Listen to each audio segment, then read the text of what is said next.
Okay, so this is to show you how to find the awards for any event. So first thing you need to do is search for the event, and then this will pop up.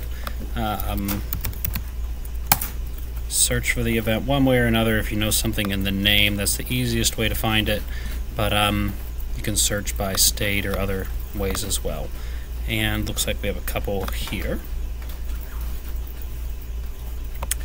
And then you're going to scroll down here. There's all these tabs here.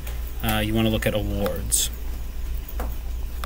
And this will tell you what they're all configured for. Once the event happens, then the award winners will appear here as well. But we see for this one that design qualifies for states, excellence, teamwork, and STEM. So teamwork is really 2 qualifiers, so that is 5 qualifiers. Those 4 different awards qualify, but one team will win 2.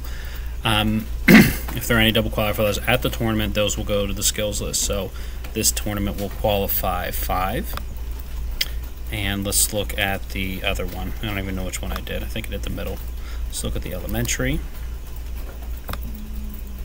And the elementary, he did this a little differently here, but again, it's design, excellence, teamwork, and STEM. These ones are the Create US Open. That's like a different nationals that we don't, or typically haven't participated in. It's something that teams could do if they wanted to, but it's a little bit of a different tournament than the ones that we usually do. So we're just looking at the ones that say either state regional championship, or these are the 2 states in which they could go to.